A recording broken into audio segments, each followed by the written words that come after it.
প্রথমে প্রণাম জানাই আমার পিতামাতার যুগল চরণে, যাদের অসীম করুণায় আমি আজ এই ধরায় হরি নাম করতে পারছি, ঠাকুরের নাম গান করে বেড়াতে পারছি। প্রণাম জানাই বাবা হরিচাঁদ শান্তিমাতা, বাবা গুরুচাঁদ, মা সত্যভামার যুগল চরণে। প্রণাম জানাই গুরু গোসার যুগল চরণে। প্রণাম জানাই যেখানে যত হরিভক্ত এবং আমাদের এই ঠাকুরের বই পড়া লাইভে দেখছেন, তাদের যুগল চরণে। হরিবল হরিবল হরিবল। শ্রী শ্রী গুরুচাঁদ চরিত।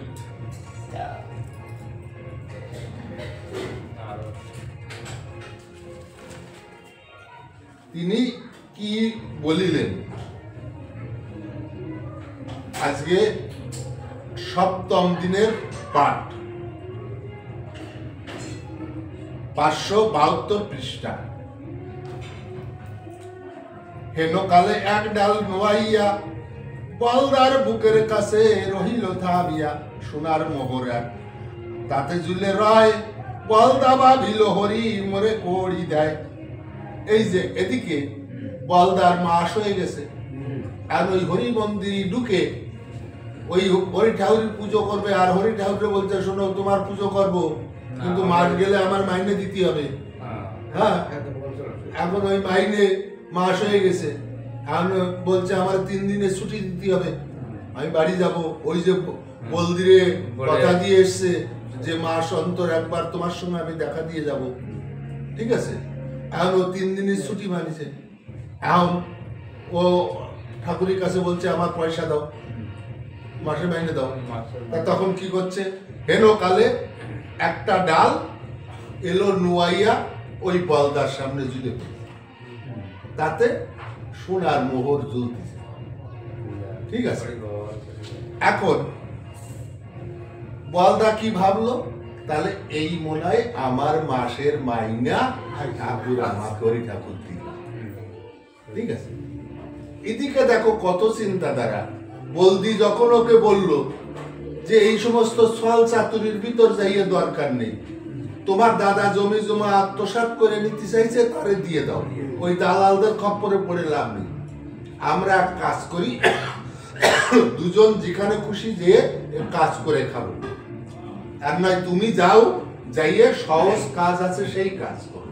তখন বলদা বলছে আমি সহজ কাজ কি করবো, আমি কি কাজ জানি তা তো তুমি জানো, আমি বলদা মানুষ, আমার কেউ কাজ দেবে নাকি, আর সহজ কাজ কি?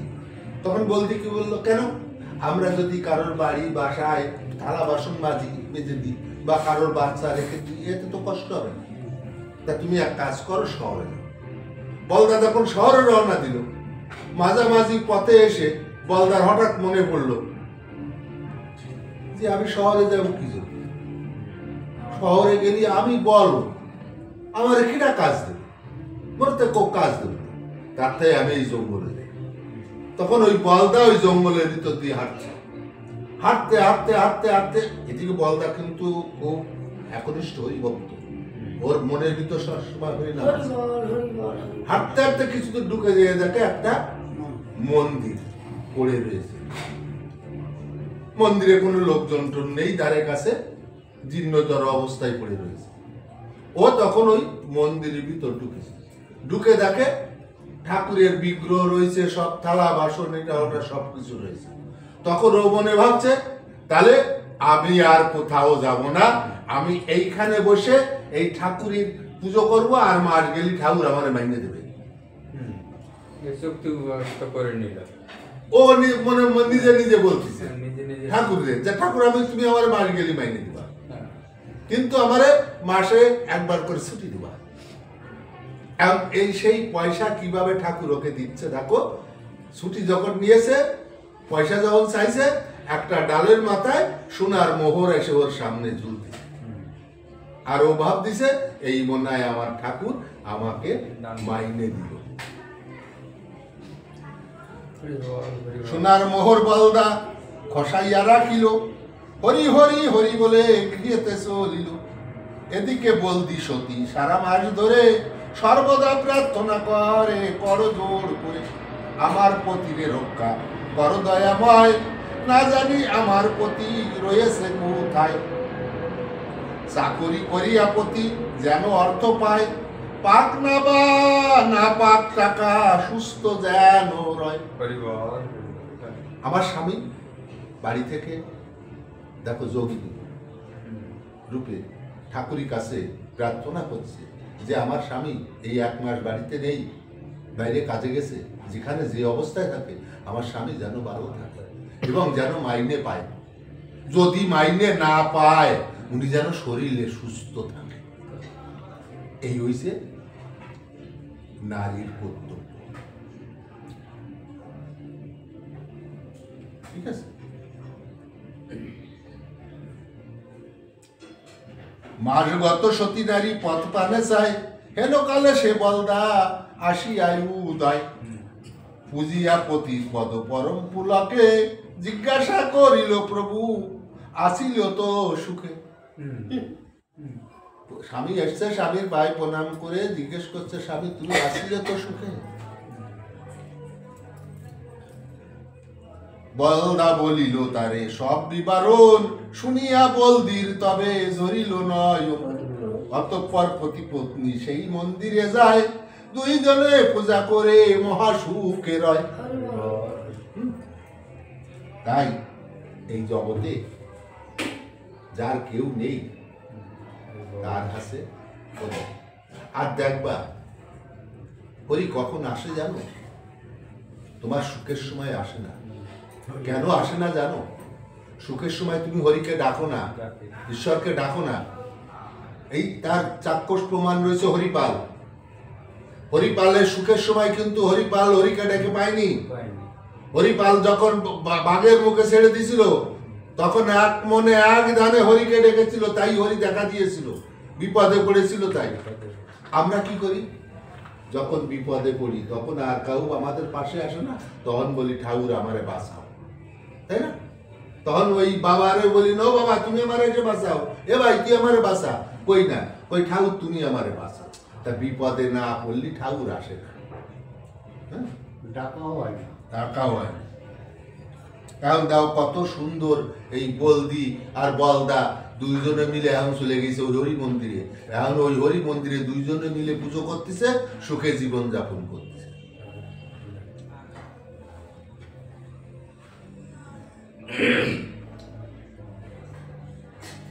প্রতি মাসে তারা পায় সোনার মোহর, প্রতিপত্তি দুইজনে নাহিক দোষ। বহু বিত্তশালী তারা হইল যখন, প্রভুর আদেশে দেশে ফিরিল করিল গমন। এখন ওই প্রতি মাসে ওইভাবে সোনার মোহর আসে।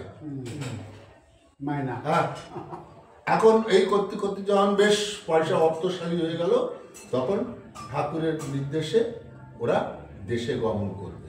ঠাকুর ওদের নির্দেশ দিচ্ছে। কি বলছে? বহু বিত্তশালী তারা হইল যখন, প্রভুর আদেশে দেশে করিল গমন। তাই বলি ঘরে ঘরে গড় হে মন্দির, সকাল সন্ধ্যায় সেতা নামে দাও গীত। শ্রীহরি মন্দিরে পূজা করিবে কাহার, সব শুনে বলি আমি সেই সমাচার। বিশ্ব ভরে এই নীতি দেখি পরস্পর, যে যাহারে উদ্ধার করে সে তার ঈশ্বর। এই যে আমাদের মঙ্গলচরণে লেখা রয়েছে না, মঙ্গলাচরণ,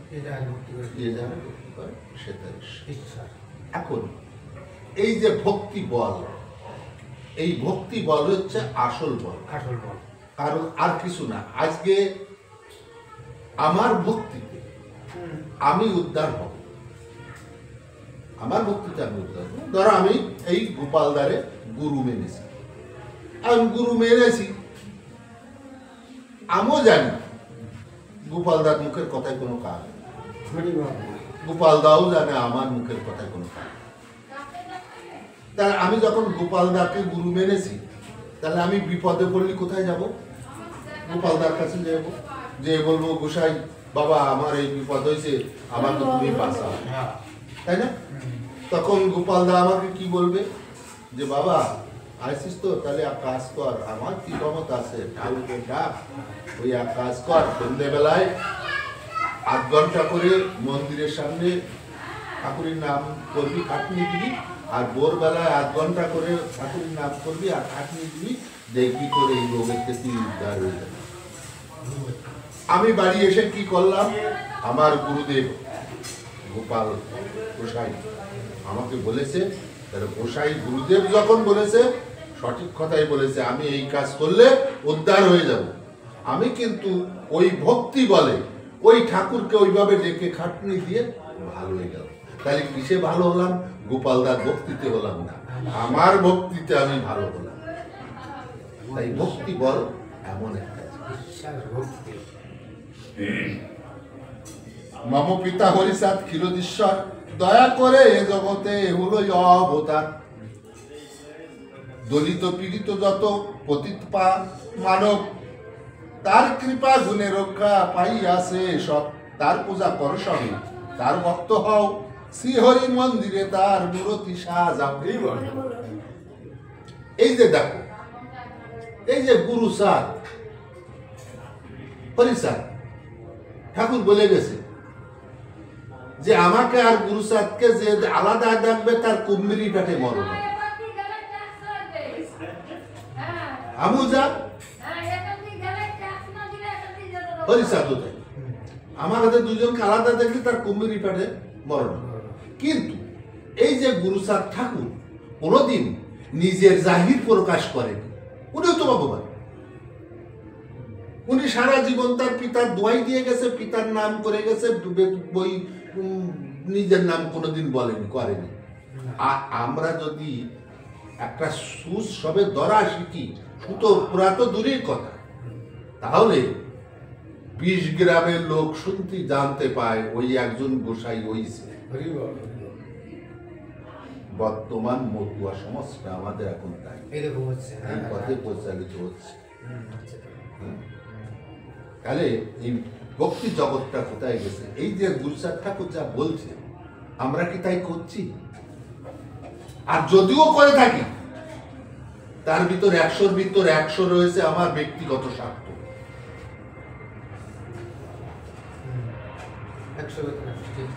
মহতের কাজ কোনটা হয়? মহৎ কর্ম কাকে বলে? মহৎ কর্ম এইটা হয় যে কর্মের ভিতর আমার ব্যক্তিগত কোনো স্বার্থ না থাকে, সেটাই হয় মহৎ কর্ম। আমি গোপালের 20,000 টাকা দান দিলাম, ওইটা কিন্তু মহৎ কর্ম না। হ্যাঁ, মহৎ কর্ম কখন হবে? ওই 20,000 টাকা ধার দেওয়ার ভিতর আমার কোনো অভিসন্ধি যদি না থাকে, ব্যক্তিগত, আমার ব্যক্তিগত কোনো স্বার্থ অভিসন্ধি না থাকে, তাহলে সেটা মহৎ কাজ হবে।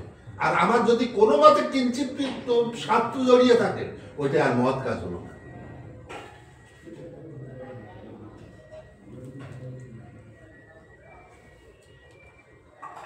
বাণিজ্যে বসতে লক্ষ্মী সর্বশাস্ত্রে কয়, সদভাবে করো সবে সাধু ব্যবসায়, বিবাহ শ্রাদ্ধেতে সবে করো ব্যয় হাস্য, শক্তির চালনা সবে রাখো 12 মাস, আত্মরক্ষা শক্তি সবে অবশ্য রাখিবে, অগ্রভাগে কবু কারে আঘাত না দিবে।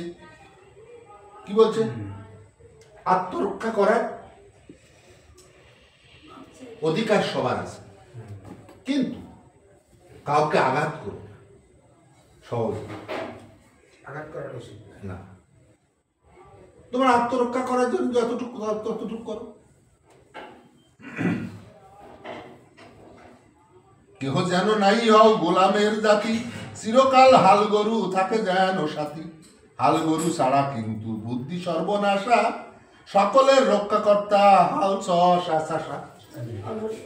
এই চাষা কত বড় একটা ভূমিকা। এই চাষা যদি চাষ না করে,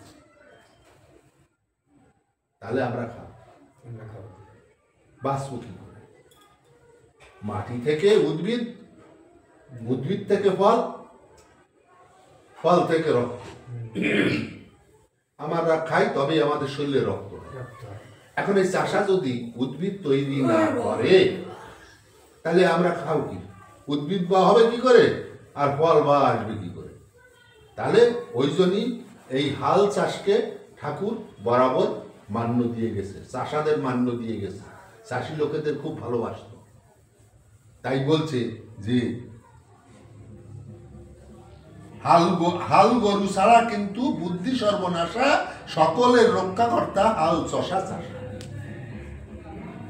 শক্তি না দেখিলে কেহ করে না সম্মান, শক্তিশালী হতে সবে হও যত্নবান। এখানে একটা কথা আছে, শক্তি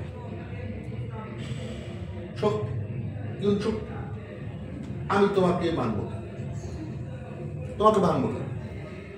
তোমার ভিতর কিছু একটা শক্তি দেখবো, তবেই তোমার আমি মানবো, না আমি তোমার মানবো কেন? তাই না? আমিও যা তুমিও তাই। তা যদি হও তাহলে তোমার আমি মানবো কেন? আমি যখন দেখবো যে আমার সাথে তো আমার চাইতে তোমার ভিতর বেশি শক্তি আছে, তখন আমি তোমার শরণাপন্ন হব। তাই বলছে যে শক্তি না দেখিলে কেহ করে না সম্মান, না দেখালে কেউ করে না সম্মান, শক্তিশালী হতে সবে হও যত্নবান। তাহলে ঠাকুর কি বলছে? সবাইকে শক্তিশালী হতে বলছে। সহজ জীবনের পথে চলিবে সকলে, দুর্বলতা তাকে কিন্তু বিলাসতা বলে। গলা সিদ্ধ চাল খেয়ে চাটাইয়ে শয়ন, সেই বীর্যে জন্মিবে দুর্ব তেজস্বী নন্দন। কি বলছে? গলা সিদ্ধ চাল খেয়ে চাটাইয়ে শয়ন, সেই বীর্যে জন্মিবে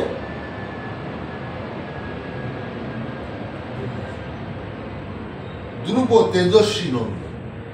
মানে যে নন্দন, যে পুত্র সন্তান কন্যা সন্তান জন্মে তারা খুব তেজস্বী।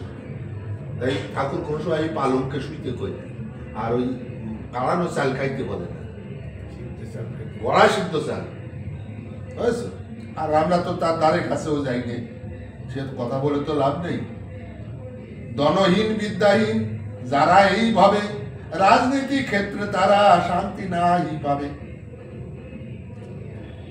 আত্মোন্নতি অগ্রভাগে প্রয়োজন, তাই বিদ্যা চাই, ধন চাই, রাজকার্য চাই। আমার আত্ম উন্নতি আগে দরকার। আমার আত্ম উন্নতি যদি না ঘটে তাহলে কোনো কিছু হবে না। হ্যাঁ, আর এগুলো যদি করতে হয় তাহলে কি চাই? বিদ্যা চাই, ধন চাই, রাজকার্য চাই। এর অধিকার হতে হবে। ওই জন্য ঠাকুর গুরুচাঁদ বারবার হরিচাঁদ ঠাকুর এই শিক্ষার উপরে জোর দিয়েছে, যে যদি শিক্ষা হয় তারা ধনবান হবে, আত্মসম্মানী হবে, সরকারি চাকরি পাবে। আর যদি শিক্ষা লাভ না করতে পারে তাহলে এদেরকে চাকরি দেবে কি করে? এরা নিজের ভালো মন্দ বুঝবে, তাই না?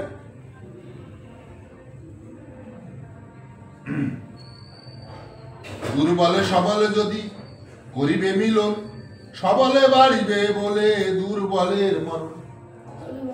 আর এই দুর্বল আর সবল যদি লড়াই হয়, তা দুর্বল কোনদিন যেতে না, ও তো মার খেয়েই মরে। সবলের ই হয়। হ্যাঁ, এখন কথা হচ্ছে দাদা, ধন দিল তুমি পালি তো লাভ হবে না। এই যেমন ছোট্ট একটা একটু গল্প না দিলে হয় না। হ্যাঁ, একটা ছেলে সে দিন রাত লক্ষ্মীরে ডাকে, মা তুমি আমার দন দাও, মা তুমি আমার দন দাও। এখন সরস্বতী আর লক্ষ্মী তো দুই বোন। এখন সরস্বতী লক্ষ্মীরে কয় কি, ও দিদি ওই ছেলেটা এইরকম করে বারবার ডাকে এত কাতর ভাবে, চায় একটু ধন। লক্ষ্মী কয় কি, বুন্ডি দেব কি, দিলি তো দিতে পারবে না। কয় কেন? কয় তুই দেখ। এখন ওই দুই বোন আসে হাজির হয়েছে, আর ওই ছেলেটা রাস্তা দিয়ে হাঁটতেছে। হ্যাঁ, তা লক্ষ্মী করেছে বড় একটা সোনার দলা ওই রাস্তার পরে ফেলে দিয়েছে, ও যে রাস্তাতে যাচ্ছে। এখন ওই সোনার দলার কাছাকাছি যখন আইছে ওই ছেলেটা, তখন ওর মনে ভাব উঠতেছে, আচ্ছা এই যে অন্ধ লোক সই দেখে না, কিন্তু ওরা রাস্তা হেঁটে যায়। হ্যাঁ, কিভাবে? তাহলে আমি চোখ বুঝে অন্ধ হয়ে হেঁটে দেই। ও কি করেছে, ওই চোখ বুঝে অন্ধ হয়ে হাঁটিয়ে সোনার তলা পার হয়ে গেছে। তখন লক্ষ্মী করছে শর্ত, বুঝলি দেখলি দেখলি আমি দন দিলাম, উন্নতি পারলো পারলো না কেন জানিস? হয় কেন? বলে তোর জন্য। বলে কেন? কারণ তুই তো ওরা বুদ্ধি দিস, তুই যদি ওরা ভালো বুদ্ধি দিতিস তাহলে ওইখানে এসে ওর ওই দুষ্ট বুদ্ধি জানতো না। তা আমি দন দিলি হবে না বন্ডি, তোরও বুদ্ধি দিতে হবে। তুই বুদ্ধির দাতা আর আমি দনের দাতা, তা আমি শুধু দন দিলেও কাজ হবে না, তোর বুদ্ধি দিতে হবে। আর তুই শুধু বুদ্ধি দিলেও কাজ হবে না, আমারও দন দিতে হবে।